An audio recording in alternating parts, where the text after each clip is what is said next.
Hey everybody, thank you so much for tuning in to another episode of my show. It might get a little loud a little bit, but we're in the rotunda of the Louisiana State Capitol, and you're going to see me here talking with State Representative Robby Carter, District 72. Representative, thank you so much for coming on today. Thank you for having me here. I appreciate that. Now, I told the representative I'm going to joke about this, and a lot of people are going to get this, but Representative, I ask all the questions, but you get to talk as much as you want. Is that okay? That's fine with me. All right, okay, here we go. Well, look, Representative, what makes up your district? Where are you located anyway? I'm basically north of Baton Rouge. I live in the small town of Greensburg, which is in St. Helena Parish. I represent parts of East Feliciana, all of St. Helena, and parts of Tangipahoa Parish. Okay. I represent District 72. I represented it from 1996 to 2007 when I was term limited, and Governor John Bel Edwards then represented District 72 for 8 years. When he announced he was running for governor, I decided I would run for my old seat again, so I ran for District 72 seat again and got elected, and now I'm in my second term of the second time. That's interesting. So now, are you the first one to be re-elected after term limits? In the House, I am the first one that ran back for his old seat and got elected. Some had run back, but they didn't get elected. I ran back and got elected. I love it. So it's an interesting little tidbit, one of those little nuggets that you don't get to talk about. There's other things about like St. Helena. St. Helena's last representative that actually lived in St. Helena Parish before me was when Louisiana had one representative per parish. When the federal courts ruled that you had to go by population and not by parish, St. Helena never got another representative from St. Helena till I got elected. Oh, that's another good little story. So you're telling me that it used to be that a state could have a representative by a county, or in our case, a parish? Each parish got at least one representative. But the federal courts changed that. And they went and said you had to go strictly by population. And St. Helena was either represented by someone from Tangipahoa, but mostly someone from Livingston Parish was a representative. When did that federal law come about? When was that? It was in the early 60s, mid-60s, after the Civil Rights Act. They put that in. They put in there for, I guess, everybody gets some representation. Yes. They said both the House and the Senate had to be based on districts roughly equal in population. So before, when all that happened, or because of all this, it's created 105 districts. That's how many people we have in our House of Representatives. And there can be no more than 5% deviation in population among all 105. 5% deviation. I didn't realize that. This is some good little information. And I appreciate there are basically 27,000 voters in each House district. Okay. Plus or minus 5%? Plus or minus 5%. And St. Helena only has about 8,500 voters total. So that's why we have to have parts of Tangipahoa and East Feliciana to make up the district. Not a lot of people realize how many representatives have multiple parishes. Yes. Or anything like that, So what makes up your district? Is it mostly rural? Are there any big cities in it? I represent a portion of Hammond, including where Hammond Square Mall is in my district. Okay. But it basically runs north to the Mississippi line and across to north of Clinton, and then comes down and encompasses all of St. Helena Parish, including Greensburg and Montpelier. And then I represent the cities of Kentwood, Roseland, Amite, part of Independence, and Hammond. Interesting. So what do you do what's your background? A lot of people don't realize, and I know I repeat it a lot in my videos, but I really want people to know that this is not a full-time job. No, I'm a country lawyer. I do all kinds of lawyer work that country lawyers do. I do some personal injury. I do some successions. I do some divorces. You name it, I do whatever a country lawyer does. I am a third generation attorney in Greensburg. My grandfather and my father were attorneys before me. My father got elected judge when he was rather young, and he ended up retiring 42 years later as Chief Judge of the First Circuit here in Baton Rouge.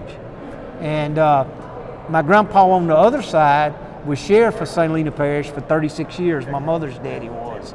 So I grew up with my daddy as a judge and my grandpa as sheriff.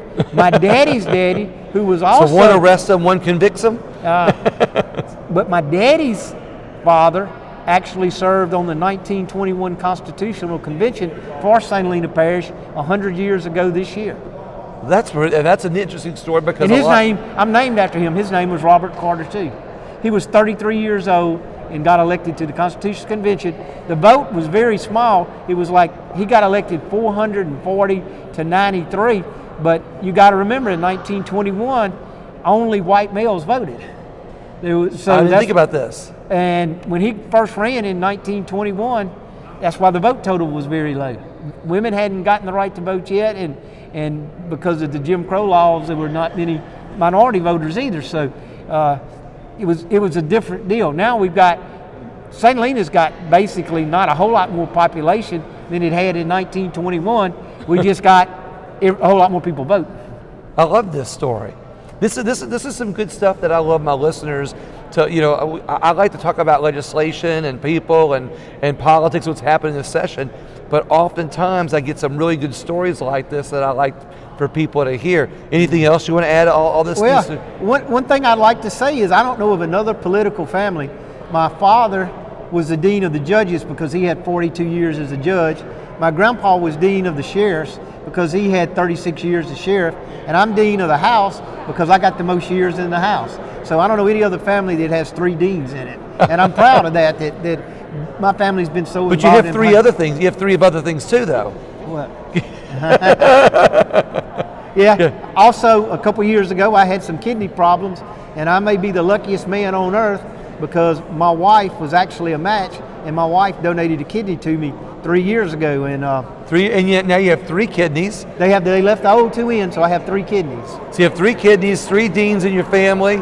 It's another little unique story about you in this legislature. So let's talk about your legislation. What legislation? This is a fiscal session, and I think and people we have kind of heard on my show a lot about what's going on fiscally. But let's talk about your legislation because I think it's important now that people get a chance to know you to hear about your legislation so they can kind of see what you're about. Your legislation. I represent an area that doesn't have a lot of industry and is not one of the more affluent areas of the state as far as money. And I make it my business to look out for the working man. And I have consistently, during my 18 years down here in Baton Rouge, voted for the working man every chance I got, because it seems with the political partisanship and the districts, the way that they're set out, there are very few people down here who represent the working class. They represent either a very Republican district or a very minority district, and very few people who look out after the working class. Now, my district is a minority district, but I've run 5 times, and I've been very successful in all the 5 times I've run for representative. Well, it says a lot about you. I mean, when you've got that sense about you that you're representing the working class, working people, it says a lot about you and your thinking, and also how you vote. But what kind of legislation do you have this session that you want to talk to people about? Well, one of the major bills I have is, with all of the reliance that we're putting on safety and the tort reform that was passed and everything, there was still a hole in our laws that was big enough to drive an 18-wheeler through, and that is there were no seat belts on school buses. Children are told by their parents every day, first thing they do when they get in the car, buckle up. But they come home and they tell mom and daddy, I can't buckle up on the school bus, there are no seat belts. So last night in Senate committee, we passed out unanimously seat belts on school buses, all new buses put into service after January the 1st of 2023. I know it's a problem that if we addressed it now and said, let's make it retroactive, it would cost the state over $37 million that we don't have. But by saying that all new buses coming in after January the 1st, 2023, it takes the money problem off. I gotcha. That's pretty interesting. So that way it's a way to phase it in and not cost the state money.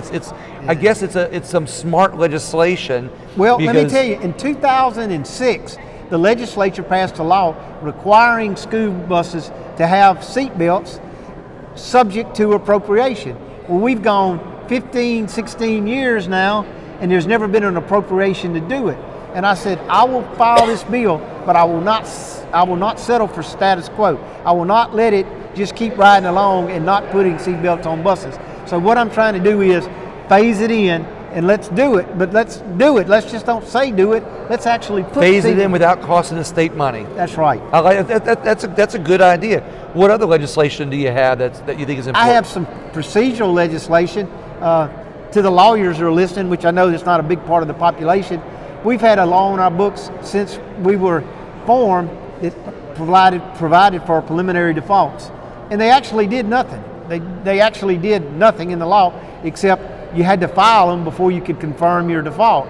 And I have been working for over 20 years to do away with something I said was completely unnecessary, and just today it got final approval. There'll be no more preliminary defaults in this state. That's an interesting one. Like you said, that one's good for the attorneys. Well, no, it's not good. It's good for the people, because extra work for the attorneys means extra fees that they have to pay the attorneys. What a great comeback. I love that. I mean, you got to look out. I am a big favor of, we've done just in the last few years, really since Katrina, we can now do successions by affidavit, which means you don't have to actually have a judge sign their succession anymore. It can be done by affidavit. That put the minimum price on the succession from about $3,500 down to about $1,000, which to the working person $2,500, yeah, saves $2,500. And most people's parents may have a house and a little land with it. Right. They can go by affidavit. They don't have to do a full-fledged succession. Saving some people some money. I like that legislation, Robbie. I also introduced a bill last year that said that if you wanted a divorce and there were no children and there was no community property, that you could get a divorce by affidavit, which would also save money. That bill wasn't successful, but I do believe that in the future, what is there to fight over if there are no children and there's no community property? And you just say, I'm done, I'm out of here. Done. Yeah. Instead of costing $3,500 or $4,000 for a divorce, it will end up doing just like successions. It will be $1,000 or less to get a divorce done. In fact, you may even be able to go to the clerk's office, sign an affidavit and get it done. Both of you sign off that you're ready to be divorced and you're divorced. Look, it costs $60 to get a marriage license. Why should it cost $4,000 to divide it up? Well, and some people are asking, why does it cost $100,000 to get a divorce? Love is grand, but divorce, that's $100,000. But no, that's my joke. But no, yes, I get your point. What I'm trying to do is, I'm trying to make the whole system more affordable to the working man out there. Right. Because if you're facing, every day you're facing bills, you're facing car notes, you're facing insurance notes, you're facing house notes. And what we do is when we make things like divorce, it's so expensive, people don't get them. And what happens then? They go off with other partners and they have children that are not really theirs, but will be put to a father who is not really their father. Right. You know? And I just think it should be easier to get a divorce than we have now, and it's mainly because of money. So it should be as easy to get a divorce as it is to get married. No, I think I'm not saying it's easy. Right. No, I understand. But not anymore. Cost-wise. What I'm trying to do is save the average person money in all of their dealings with government. We just passed a bill last week on wildlife and fisheries. Supposedly it was an increase on wildlife fees, but in actuality, in my neck of the woods, most people are deer hunters. The deer hunting license, if you buy a bow license, a regular hunt license, and a deer license, they're going to save $15 now. Exactly. So that's what working man says. I need to save that money. Well, what's smart is, and what I like about what you're saying is that you're looking for ways to save people money. You're making government depend on people less for their money. That's right. And I got to tell you, I really like this legislation. I really like when you're so that's two bills that you've got already that are going to save the taxpayers money. That's right. You know, just do a little legislation doing that. That's I got to tell you, we've got a driver's license office in Greensburg. During the Jindal years, there was a threat every session that they were going to take that driver's license office away. They took the welfare office away. Right. They took the health unit away. They took a lot of things away from us. But we managed to keep the driver's license office. When I got reelected, the first thing I do, we got the welfare and the SNAP program back in Greensburg. So people from St. Helena don't have to go to Amite now to get those benefits. We've got an office now in Greensburg. How far is it from St. Helena to Amite? 15 miles. Okay. A lot of people, that's a lot of burden to go 15 I understand, miles. right? Yeah, I understand. And the other thing that was bothering us in St. Helena was, if you've got to go to Amite to get your SNAP or whatever, then you're probably going to spend your money in Amite and not in Greensburg. Okay. By keeping it in Greensburg, maybe they'll turn some money They'll over. buy their groceries in St. Helena. Look, I love Amite. I represent Amite, and my legislative office is actually in Amite. Okay. But Amite has a Walmart, and a Walmart produces lots of sales taxes. Okay. St. Helena doesn't have anything like that. So their government in St. Helena is more limited because they don't have a Walmart. Well, you represent both, and like you said, you know, you can represent both and be able to have some legislation that helps out both areas. Both areas. And in some ways you've helped out both areas in both ways. You're saving people some money, you're saving some people some time, and again, it's for the working man. It is. What other legislation that you have for this year? That's the main points. Now, I actually had a bill in to do away with state income tax totally. But the more we got into the bill, what I was going to do is trade out millage for the income taxes. The problem is by the time we get through figuring it, it would take about 100 mills of property tax to replace the income tax. Yeah. And look, a person who only had a house and a homestead, it was great for them because they're homestead exempt. But right. to the businesses, it would very much hurt them, and I killed the bill because of that. Okay. This is pretty interesting, though. I tell you, Representative, because, you know, looking I'm stammering a little bit, but only because I keep everything non-ideological, you know, on my show. And what I like about your legislation is that it is fairly non-ideological. You're looking out for regular working people. I have always looked out for working people. It's not about party. No. You know, you're looking out for a class of people instead of a party. And that's what's happened. There's been too much partisanship tried to put into this instead of looking out for the working man, no matter what his race is or what his party is or what his job is. Yeah. I don't care what job you have, you've got to be able to provide for your family. Right. And there was a bill this year that would have made it easier to take people who were put in the nursing homes away from them when they died. And some of those homes have been in the family for generations. Right. And it would be unfair to me, it is unfair for me to take that house away from those children of that person who, because of Alzheimer's or whatever, had to be put in a nursing home, as it is to take the house away somebody who was flooded. Both are traumatic events. Right, exactly. And I don't see why somebody whose house was flooded should get any more consideration than someone whose mother or father got Alzheimer's, right, and they had to put them in a nursing home. So this is on a state level, or this is going to be a state level? Because the federal can still get it out. They can do it, but what Representative Cruz wanted to do was put it out on contingent fees to lawyers to go after them, and I thought that would be very unfair, because how is that poor family going to come up with the money to fight that contingency fee lawyer? Well, and also I think that one of the best ways to pass wealth on to future generations is through real estate. It is. And maybe a bill that doesn't bring in a lot more amendments other than just having the ability for a family to pass that wealth or their real estate on to future generations. One of the proudest bills that I ever was a part of was during my first term back in the late 90s, 96 or 97, we did away with the state inheritance tax. And I think that was a very good bill, because as they say, that was your bill? It was not my bill, but I was a co-author. Okay, you were a co-author, okay. And I thought it was very important, because how do you call it anything other than a death tax? Right. People have paid the money, and they've paid their taxes, and they've got their home. Why should they be taxed again on it, giving it to their kids? Right. See, what I like about this is, at face value, the legislation that you've told me here in this video, at face value, these are really good ideas. for the working man. Now I don't know what's, some of the amendments and stuff like that that's been on these things, but it's like your divorce bill.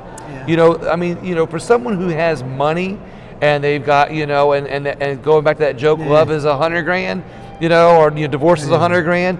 Going back to that, people who have a lot of money, they're always going to pay a lot of extra money in a divorce. That's right. But when you're talking about the largest part of our population doesn't have money, you're saving the money, just like your inheritance tax, just like passing real estate on. When somebody dies in a family that doesn't have a lot of money, they might not have but a few $1,000s, but yet if it's costing them a death tax, but they may have a house that's been in the family for 2 or 3 generations. Right. And they don't want to have to get rid of that house to pay taxes, exactly, or because mama got put in a nursing home. And while there might be things that can be political, let me say it this way, while there might be things that are political about that bill, that somebody might bring out, the reality is if you allow people to keep the houses in their generations, we create wealth in our state. That's right. We create people that are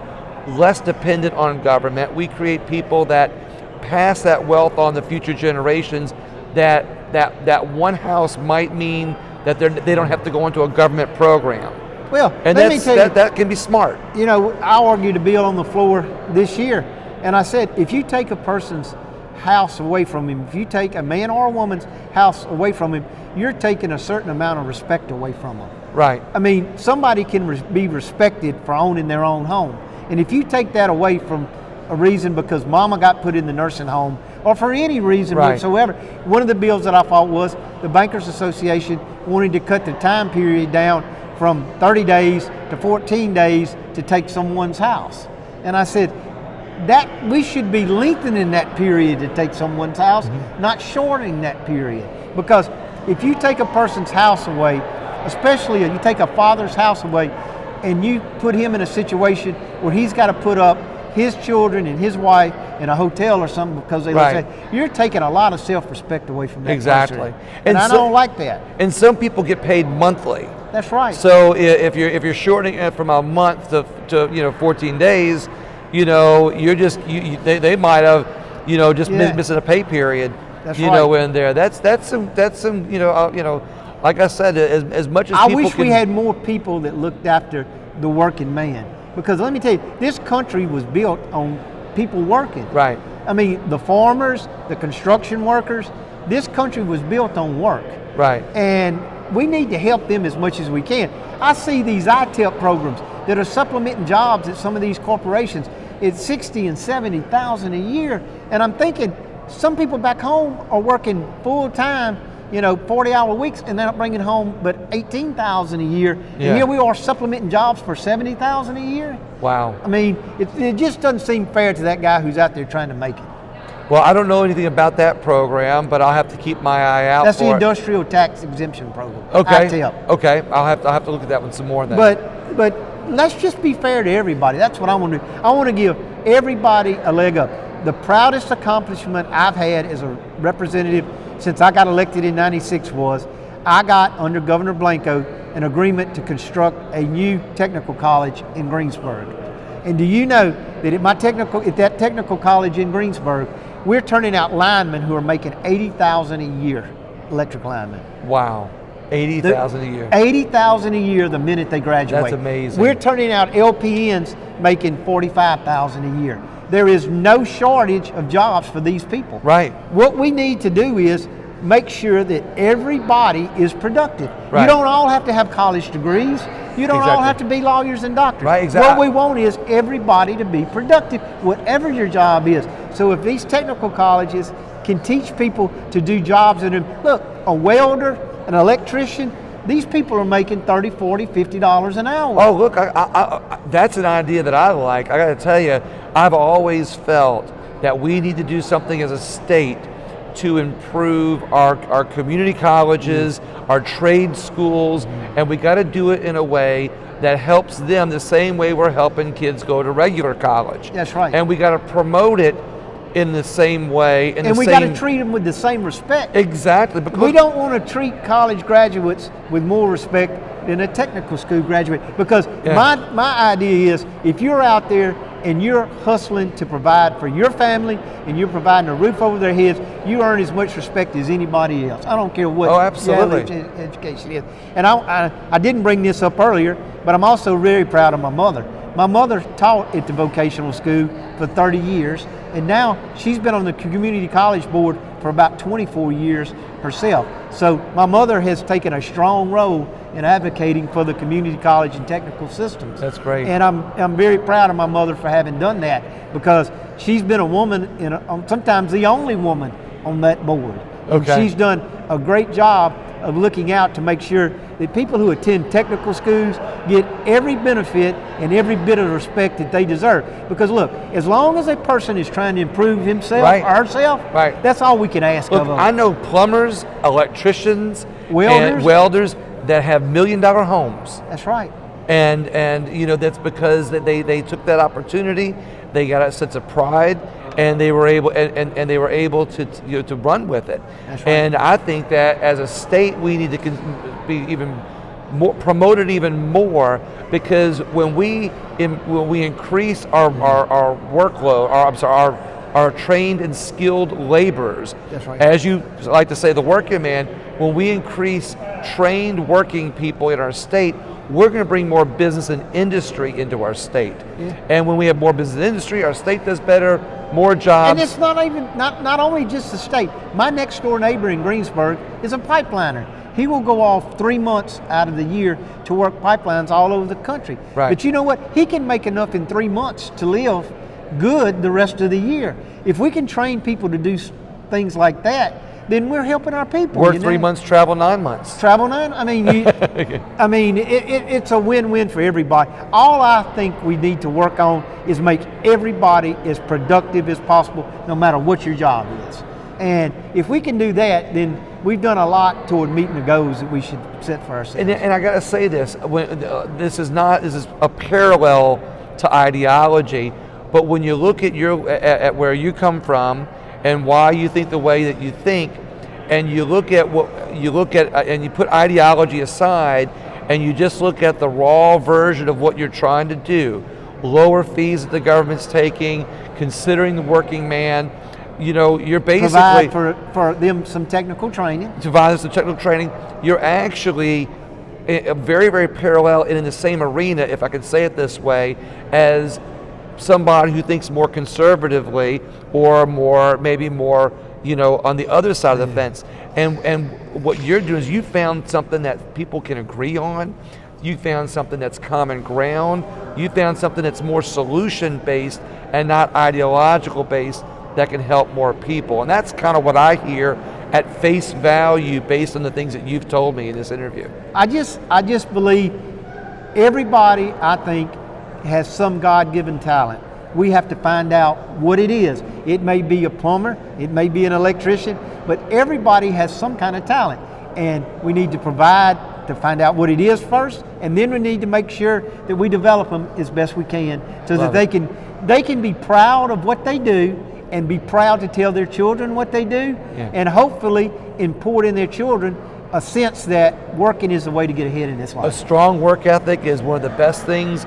A strong work ethic is the best thing that you can teach a child, and I think it's the best thing that you can do for a human being. That's right. Is creating a good work ethic and a good work environment, and with some of your legislation, save some money. And what I want is everybody not only to have a good job, be proud of the job that they have. Yeah. I mean, that's what they should be proud of what they do. That's a Look, good I way. see people every day come in here, union workers, very proud of what they do. Right. And look, I back them up every way I can, because I want everybody to be proud of what they're doing. And let me tell you something, for other businesses that I've been involved in, I've been to the houses of some of these electricians, plumbers, welders, people that work at the chemical plants, and they have a sense of work pride, but it also shows that their home, they have a pride in their home. They're spending money, they're improving their home. They're taking care of their family. They're taking care of their family, they're looking out for their neighborhood. So this way of thinking, can oftentimes create not only great families and great communities, but a fantastic state and find ways to improve our country. And it makes our communities more cohesive. Right. That's important. A sense of community is important. It is.